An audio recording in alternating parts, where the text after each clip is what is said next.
ఏముందమ్మా అక్బరుద్దీన్ ఓపెన్గా అన్నాడు 15 నిమిషాలు సమయం ఇస్తే ఈ దేశంలో హిందూ లేకుండా చేస్తామని చెప్పేసి అన్నాడు. హిజాబ్ కట్టుకున్న అమ్మాయిని ప్రధానమంత్రి చేస్తా అని చెప్పేసి అసదుద్దీన్ ఓవైసీ అన్నాడు. సిగ్గు లేకుండా వాళ్ళని ఇటో పక్క వేసుకొని తిరుగుతున్నారు కాంగ్రెస్ పార్టీ నాయకులు. వాళ్ళకు సహకరిస్తున్న హిందువులు, కాంగ్రెస్ పార్టీలో ఉన్న హిందువులకు కూడా సోయి లేదా? అరే మీ ముఖ్యమంత్రి ఈ మాట అంటే మీరు ఎట్లుంటారా నాయన? లేకపోతే హిందువులను బొట్లు పెట్టుకోకూరి, టోపీలు పెట్టుకోరి, మీరు కూడా ముస్లింలను నమ్ముతాము, హిందువులుగానే ఉన్నారు కదా, మీరు ఎందుకు ప్రశ్నించలేకపోతున్నారు అని చెప్పేసి కాంగ్రెస్లో ఉన్న హిందూ నాయకులను ప్రశ్నిస్తున్నారు. నాయకులే అమ్మ రాలేంది, నాయకులే రావట్లేదు. వాళ్ళు ఇప్పటికి కూడా అమ్మ ఒక్కొక్కడు 4 సార్లు 5 సార్లు 6 సార్లు ఎమ్మెల్యేలాగా ఉండి వాళ్ళ ఆస్తులు అంతస్తులు కాపాడుకొని సెక్యులర్ పేరుతో ఓట్ల రాజకీయాలు చేస్తూ ఈరోజు దినం ఇంకా ఆ పదవి నాకు కావాలి, ఎమ్మెల్యే కావాలి, ఎంపీ కావాలి, ఆ స్థాయి నాకు ఆ చైర్మన్ పదవి కావాలని చెప్పేసి హిందువులని కులాల పేర్లతో రిజర్వేషన్ల పేరుతో చీల్చి ఈరోజు దినము అధికారంకి ఎక్కుతున్నారు. కానీ సర్వనాశనం అయిపోతుంది. మీ వల్ల సర్వనాశనం అయితే సనాతన ధర్మం. ఈ సనాతన ధర్మం ఉన్నన్ని రోజులే ప్రపంచం శాంతిగా ఉంటుందన్న సంగతి మరొకసారి.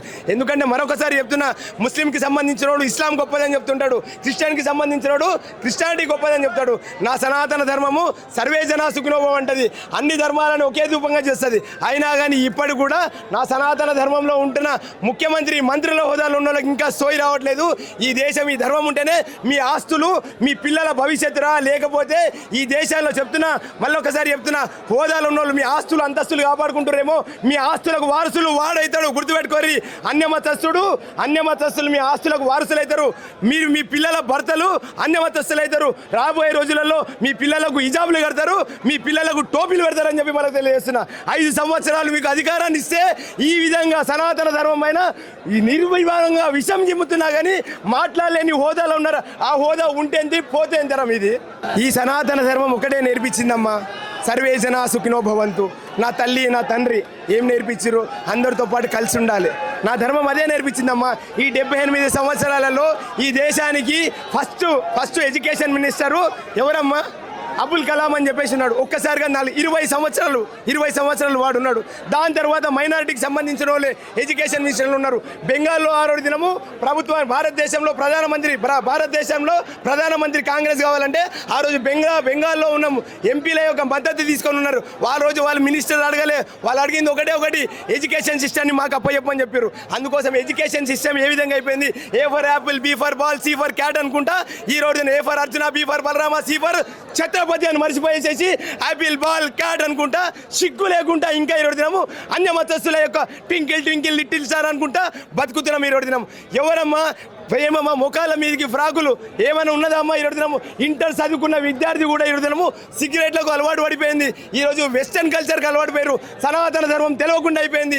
ఈ దేశంలో ఈ విధంగా చేయడం ముఖ్య కారణము కాంగ్రెస్ పార్టీ నాయకులు అని చెప్పి గంటాపదంగా ఇది వాస్తవం. అదే కేటీఆర్ గారు మాట అన్నారు, అమ్మవారి సీతమ్మ తల్లిని అపహాస్యం చేసి తీసుకొచ్చేసి వానికి వాడు ఏ విధంగా అయితే హాస్యానికి సంబంధించిన ప్రోగ్రాం చేసుకుంటూ హిందూ దేవీ దేవతల పట్ల హాస్యాన్ని తీసుకొచ్చినోనికి వాడు ఏ విధంగా రోజు ప్రోగ్రాం చేసిండో మనకు తెలిసిందే.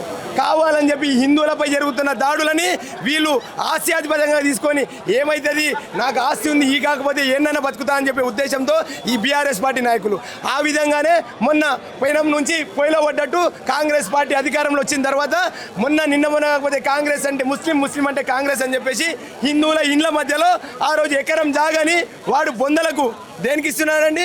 హిందువుల ఎవడైనా కానీ సనాతన ధర్మంలో మనిషి చనిపోతే ఊరవతల పొంద పెడతారండి. ఏం చేసిండుకే రేవంత్ రెడ్డి? నువ్వు ఇచ్చిన నీ ఎలక్షన్లో మాట నిలిపోనికే హిందువుల మధ్యలో ఉన్న గవర్నమెంట్ ల్యాండ్ని తీసుకొచ్చి బొందలకు ఇచ్చే ప్రయత్నం చేస్తున్నాడు, సమాధులకు ఇచ్చే ప్రయత్నం చేస్తున్నాడు. సిగ్గుందా రేవంత్ రెడ్డి? ప్రభుత్వ స్థలాలు ఎన్నో ఉన్నాయి కదా, ఊరవతల ఇచ్చుకోరాదు. హిందువుల మధ్యలో హిందువుల ఇండ్ల మధ్యలో ఎందుకు ఇచ్చే ప్రయత్నం చేస్తున్నావు? ఓటు బ్యాంక్ రాజకీయాలు కాకపోతే అరే నీ ఇస్లాం మతంలో సనాతన ధర్మాన్ని ఇస్లాం ధర్మాన్ని ఫాలో అవుతున్నా ఎవరైతే పెద్దలు ఉన్నారో మీరు నిజంగా చెప్పరు. పర్మనెంట్ స్ట్రక్చర్తోని ఏడైనా కానీ మీ సమాధులు కట్టుమని చెప్పి మీ ఖురాన్లో రాసిందా? ఎందుకు ఈ విధమైన జిహాదీ లెక్కలు చేస్తున్నారు?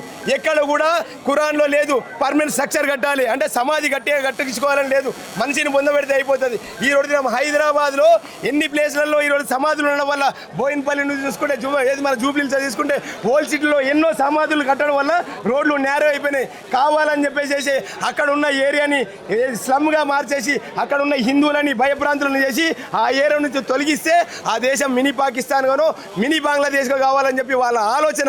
ఇది ఒక ఫ్యూచర్ రాబోయే రోజులలో ఈ దేశాన్ని ఇస్లాం దేశంగా చేయాలనే ఉద్దేశంతోనే ఈ విధమైన ప్రయత్నాలు చేస్తున్నారు వాళ్ళు. దేశంలో మనకి 1947 1947లో స్వాతంత్రం వచ్చే ముందు 2 దేశాలు విభజించబడ్డాయి. ఏ కేంద్రంగా విభజించబడ్డాయి? ఈ మతాల కేంద్రంగా. ఈ దేశంలో ఈ మతాలకు సంబంధించిన దేశాలు ఉండాలని ఒకటి పాకిస్తాన్గా ఒకటి బంగ్లాదేశ్గా విభజించబడ్డది. తర్వాత ఈ భారతదేశం ఏర్పడింది. అప్పటి నుంచి ఈ దేశంలో 1950లో బాబాసాహెబ్ అంబేద్కర్ తీసుకొచ్చిన భారత రాజ్యాంగాన్ని ఈ దేశంలో అమలుపరిచి అప్పటి నుంచి మనము రాజ్యాంగబద్ధంగా ప్రజాస్వామ్యబద్ధంగా ఈ దేశంలో మనము కొనసాగుతూ ఉన్నాం. ప్రతి ఒక్క చట్టానికి మనం బైండ్ అయి ఉన్నాం. కానీ ఈ దేశంలో ఒక మతాలకు సపరేట్ దేశాలు వాళ్ళు కావాలని కొట్లాడి సాధించి తీసుకున్నాక కూడా బంగ్లాదేశ్ నుంచి ఈ దేశంలో చొరబడాల్సిన అవసరం ఏముంది?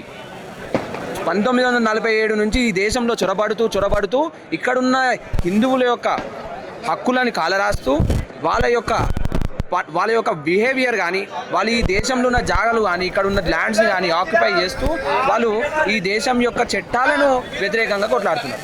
నేను ఒక ఉదాహరణ చెప్పాలనుకుంటున్నాను. ఇప్పుడు మనము ఏదైనా దేశానికి వెళ్తే వీసా కానీ పాస్పోర్ట్ కానీ any due process of authenticative documents లేకుండా ఒక దేశానికి వెళ్తే మనం అరెస్ట్ చేస్తారా లేదా? మనం చట్ట ప్రకారంగా లోపటేస్తారా లేదా? మరి నేను ఈరోజు క్వశ్చన్ చేస్తున్నా, ఈ దేశంలో ఉన్న అథారిటీస్కి అడుగుతున్నా, వ్యవస్థలకు అడుగుతున్నా, ఏజెన్సీకి అడుగుతున్నా, పోలీస్ వాళ్ళకి అడుగుతున్నా, ఈ దేశంలో వీసా లేకుండా పాస్పోర్ట్ లేకుండా చొరబడి ఈ దేశంలో ఉంటున్న వారికి మీరు ఏం చేస్తుర్రు? నిన్న హైకోర్టులో ఈ పోలీస్ తరపున అడ్వకేట్స్ ఆర్గ్యుమెంట్ చెప్పుకుంటా సుమారు 6,000 మంది రోహింగ్యా ముస్లింలు ఈ బాలాపూర్లో ఉన్నారని మీరే చెప్పినప్పుడు మరి వాళ్ళ మీద ఏం యాక్షన్ తీసుకున్నారు? ఇది ఎవరి ఫెయిల్యూర్? ఈ దేశంలో ఉన్న ఈ రాష్ట్రంలో ఉన్న కాంగ్రెస్ ప్రభుత్వం యొక్క ఫెయిల్యూర్, పోలీస్ వాళ్ళ యొక్క ఫెయిల్యూర్. ఇదే వేరే దేశంలో చూస్తే ఒక వీసా లేకుండా పాస్పోర్ట్ కూడా అరెస్ట్ చేస్తారు కదండి. మరి వాళ్ళని ఎందుకు అరెస్ట్ చేస్తలేరు? వాళ్ళని ఎందుకు పట్టుకోవట్లేదు? ఇక్కడ ఉన్న రాజకీయ ఉద్దేశం ఏంది? ఈ ప్రభుత్వం యొక్క ఉద్దేశం ఏంది అనేది పब्लिक आलोचिंचाले। क्या नाम? भारत माता की जय, जय हिंदू राष्ट्र।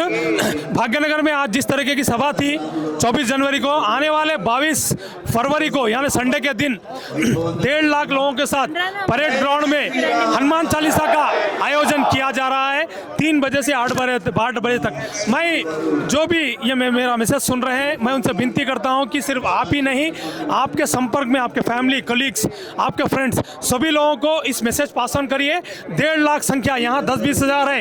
हम चाहते हैं कि 1.5 लाख लोग उस हनुमान चालीसा पारायण, मणिदीपवर्णम, शिव सहस्त्रनाम और भगवद गीता के 40 श्लोक बोले जा रहे हैं। सभी सनातनियों का फर्ज बनता है कि ऐसे कार्यक्रम में आए और अपने बच्चों को फैमिलीज के साथ आते हुए हिंदुत्व का एक जज्बा, जिस तरीके से क्रांतिकारियों ने हमारे देश को बचाने के लिए प्राण का त्याग दिया था, जिस तरीके से मेरे देश और धर्म को बचाने के लिए कई हमारे सिख भाई, हिंदू भाई ने बलिदान दिया था।